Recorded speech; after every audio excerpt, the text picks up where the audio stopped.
자, 이제 연저점 수준까지 떨어졌습니다. 이렇게 되면 정부에서 증시를 안정시킬 수 있을 만한 대책이 나올까 기대를 하게 되고 네. 또 늘 때가 되면 나왔습니다. 나온다면 이것이 소위 약발 먹힐 수 있을까요? 오늘 한번 이야기를 나눠보시죠. 네. 매일경제신문의 추동훈 기자입니다. 어서 오십시오. 네, 안녕하세요. 시장이 하루가 다르게 계속 연저점을 깨고 있는 상황이고 종목마다 처참한 수준이기 때문에 증시 안정화와 관련된 얘기들이 나올 수밖에 없는 상황이고 네. 일부는 조금씩 나오곤 있는데 이런 부분들이 실제 먹힐지 증시 안정화 대책이 무엇인지 어떻게 일단 설명부터 부탁드려봐도 될까요? 네, 증시 안정화 대책은 이제 금융위에서 지난 7월에 발표한 대책으로 일단 3개월 한정으로 이제 발표를 했었습니다. 첫 번째로 중요한 건 바로 증권사 신용융자 담보 비율에 면제를 하는 것을 유지하는 것이고요. 요거를 이제 연말까지 연장한다가 이제 첫 번째 핵심이 될 것 같습니다. 자, 신용융자 담보 비율이란 것은 이제 금융사에서 증권사에서 이제 투자자들이 이제 투자를 할 때 이제 일정 부분 정도는 이제 담보 비율을 유지를 해줘야 한다 이런 조건이 있는데요. 이걸 이제 좀 면제해 주는 걸 유예해 준다는 것입니다. 자, 이게 어떤 의미로 이제 중요한 것이냐 하면은 이제 반대 매매 이슈가 있습니다. 바로 이제 만약에 주가가 떨어지기 시작하면은 계속 이렇게 담보 비율 유지를 위해서 증권사에서 계속 반대 매매를 해야 되는데 이게 계속 이루어지면은 결국에 추가적인 주가 하락이 반복적으로 악순환된다는 것인데요. 만약에 이게 주가가 떨어지면은 이런 반대 매매로 인해서 또 반대 매매가 되고요. 그로 인해서 투자자들이 또 주식을 사고 그랬는데 또 주가가 떨어지고 이런 식으로 악순환이 계속 반복하다 보면은 결국엔 주가 하락을 또 더욱더 부추기는 결과를 낳을 수 있다. 이런 우려가 있기 때문에 이 부분에 대한 이제 면제 조치를 연장을 한다. 이게 첫 번째 내용이라고 보시면 될 것 같고요. 자, 두 번째 내용은 바로 이제 상장 기업의 자사주 이제 매수 주문 수량 제한의 완화 조치를 연장한다는 겁니다. 자, 이거 같은 경우에도 이제 역시 시장 안정화를 위해서 이제 조치해 드는 것인데 자, 배당 가능 이익 한도 내에서 취득 신고 주식수 전체를 주문 가능하도록 하는 것입니다. 원래는 기존에는 이제 취득 주식의 10% 그리고 발생 주식의 1%까지 제한이 되어 있었는데 이제 자사주 매입 같은 경우에도 대표적인 이제 투자자를 위한 투자자 친화적 정책으로 불리고 있는데요. 만약에 이제 자사주 매수를 하게 되면은 시중에 있는 주식 수가 줄어들기 때문에 기존 주가들의 가치가 올라가는 효과를 내는 게 있습니다. 그리고 이제 배당 수익률이 올라갈 수 있다라는 것들이 대표적인 자사주 매입의 힘인데요. 그런 것들에 대한 것을 조금 더 유지를 해주면서 시장이 조금 투자자 친화적으로 유지될 수 있게 해주겠다. 이런 것들이 핵심이 되는 정책이 바로 증시 안정화 대책이고 이거를 연말까지 연장하겠다라는 발표가 최근에 나온 것입니다. 지금 우리 투자자분들이 가장 원하고 있는 공매도 금지에 대해서는 지금까지는 검토하고 있지 않다라는 이야기를 금융당국에서 했습니다.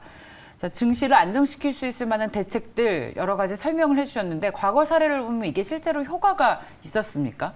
과거에도 이제 종종 몇 번 있었습니다. 이런 식으로 안정화 대책을 했었고요. 그 내용은 조금씩 달랐지만 구체적인 그리고 큰 틀 같은 경우에는 어쨌든 간에 시장을 안정화시키겠다. 이런 것들이 핵심이었고요. 당장 3개월 전의 상황도 한번 살펴봐야 되겠죠. 3개월 전에 이제 주가가 계속 작년까지 3,000선이 넘었던 코스피가 이제 2,000선까지 떨어진 다음에 2,300선이 떨어졌던 날 이제 이렇게 증시 안정화 대책이 나왔었습니다. 그래서 그 직후에는 효과가 좀 있는 걸로 보였어요. 이제 2,400선을 넘어가고 코스피가 좀 안정화를 보이는 모습을 보였지만 사실 지난주 금요일에 결국에 코스피가 2,290선으로 마무리를 하면서 결국에는 이 3개월 동안 효과가 있지 않았냐, 없었냐라는 이야기가 계속 나오고 있는 것입니다. 네, 그런 상황이긴 한데 결국에는 시장의 이런 불안정성이 해소되지 않으면은 그 코어에 있는 힘이 발휘되지 못하고 계속 주가가 하락할 수밖에 없구나라는 이제 결과가 도출됐다라고 좀 보시면 될 것 같습니다. 그래서 그냥 지금까지는 나왔구나, 그래도 그나마 다행이다라는 심리적인 어떤 그런 효과 말고는 그렇게 아주 우리 시장을 정말 안정시킬 수 있었나라는 의문은 좀 가지고 있습니다. 그렇죠. 기본적으로 이제 시장 자체가 하나의 기업들이 다 합쳐진 거잖아요. 그러면 기업마다의 실적이 잘 나온다면 뭐 정책 대책이 필요가 없는데 없겠죠. 실적이 나오지 않고 있고 긴축을 통해서 기업들이 받고 있는 비용은 뭐 금리라든지 에너지와 관련된 여러 가지 비용들이 뭐 계속 커지다 보니까 그런 일정 부분 조금은 완화시켜 줄 수 있는 대책들이 나왔으면 좋겠다라는 건데 그 중에 하나가 또 공매도잖아요. 네. 공매도는 뭐냐면 눈에 보이게 실적이 안 좋아지게 되면 아니면 실적은 안 좋아지는 건 아닌데 일정 부분 그 어떤 매크로적인 상황을 이용해서 그렇죠. 소위 말해서 주식 없이 이제 예, 매도를 하는 팔아버리는 거잖아요. 거니까.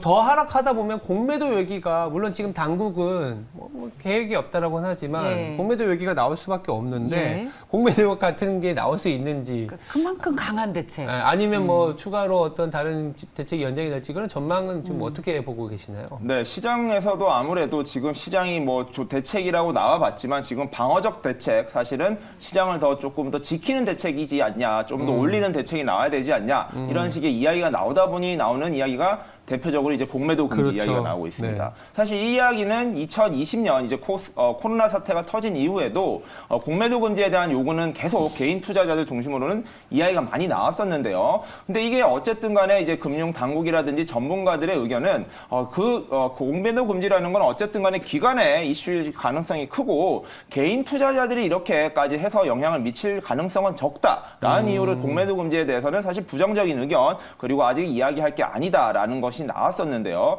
다만 이제 시장이 계속 더 악화될 경우에는 이러한 시장의 요구를 받아들여서 공매도 금지에 대한 이야기가 조금 더 구체화될 수는 있겠지만 지금 당장이라든지 그리고 실제로 시행이 됐을 때 그 효과가 얼마나 클지에 대해서는 여전히 좀 의구심이 있는 의견들이 많다 정도로 정리를 해볼 수 있을 것 같습니다. 그리고 또 주가가 이렇게 많이 빠지면 연기금에서 주식을 쏘잖아요. 네, 예. 이번에도 가능성이 좀 있겠습니까? 여력이 있습니까? 여력이라는 게 있을 수도 있어요. 왜냐하면 우리나라 주식이 연금이 팔기 시작해서 못 오른다 얘기 나왔을 때가 네. 왜 그러냐면 네. 우리나라가 코로나 이후에 1년 만에 100%가 넘게 올랐어요. 그렇죠. 그러니까 한때는 MSCI 기준으로는 전 세계에서 가장 많이 올랐다. 그러면 맞습니다. 연금 입장에서는 어떻게 될까요? 비중에서.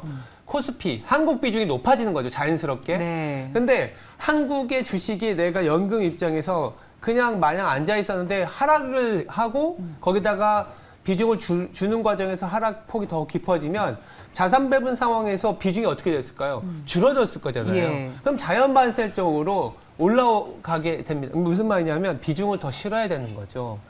그래서 지금 만약에 미국과 한국 상황에서 우리나라가 더 많이 하락하고 최근에 언론 기사상에서 한국의 어떤 주가 수익률이 뭐 거의 꼴찌에서 몇 번째다 이렇게 나왔을 때는 충분히 여력이 있을 수 있다라는 얘기를 할 수밖에 없어서 아까 처음에도 저희가 요새 뭐 그 집행기관, 보험사라든지 연기금에서는 이 정도 가격이면 실어야 되는 거 아니냐는 얘기들이 나오는 게 네. 그만큼 한국 주식이 많이 하락해서 비중이 적어졌어요. 그러니까 한국 주식의 비중을 담아야 하는 포션이 정해져 있는데 그렇죠. 일정 부분 있죠. 예, 10이라면 지금 어쩔 수 없이 주가락과 함께 7 정도 수까지 떨어져서 나머지 부분을 채워야 하는. 그렇죠. 그래서 어떤 증시 안정기금처럼 연기금도 우리 주식을 사서 하락을 방어해 줄 수 있지 않겠느냐라는 기대감들이 이렇게 많이 빠질 그럴 때마다. 수도 예, 그래서 나오고 왜냐하면 있습니다. 우리가 인덱스 펀드라 그러면 예. 인덱스 펀드는 코스피 200을 추종하는 건데 거기에 삼성전자의 비중이 있잖아요. 근데 삼성전자가 워낙 그 많은 변화가 있으면 인덱스 펀드도 당연히 이제 비중을 조절할 수밖에 없는 거랑 같은 이치입니다.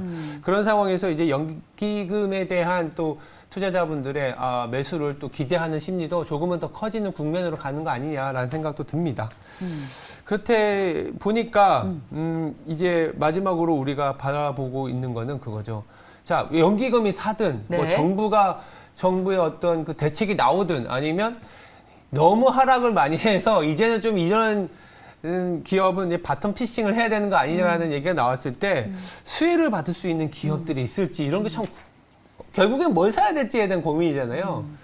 기자분이 보시기에 어떤 기업들이 이제 눈에 보이시는지 이것도 하나 궁금해요. 네, 일단은 뭐 안정화 대책과 이제 직접적으로 관련된 기업이 있느냐 이렇게 하면 좀 애매하긴 한데 어쨌든 간에 현재 분위기에서 자사주 매수에 대한 이제 어쨌든 간에 제한이 풀렸다는 자사주. 거. 예, 이런 부분을 봤을 때 한번 주목해 볼 만한 기업을 따져보면 이제 배당주가 될 것 같습니다. 어쨌든 배당 기업들이 현재 같이 증시가 안 좋을 때 경우에는 이제 배당 수익을 통해서 이익을 실현하는 이런 투자법도 사실 이번 코로나 이후로 많이 유행을 했었거든요. 지금도 어쨌든 간에 이런 완화 조치가 연장됐다는 측면에서는 이제 배당주를 한번 주목해 볼 필요가 있다. 이렇게 이야기를 할 수 있을 것 같고, 그러면 대표적인 이제 배당주가 뭐 통신주라든지 금융지주사 주식 같은 경우가 이런 배당주로 주목을 받을 수 있을 것 같습니다. 뭐 BNK 또는 JB, DGB 금융지주 같은 경우에도 연간 기준으로 이제 배당 수익률이 9%가 넘는다. 이렇게 이야기를 나오고 있는 만큼 이번에는 이런 배당주 주식을 하는 게 어쨌든 이렇게 어려운 주식 시장에서는 좀 수익을 조금이라도 올릴 수 있는 방법이 된다라고 이야기를 할 수 있고요.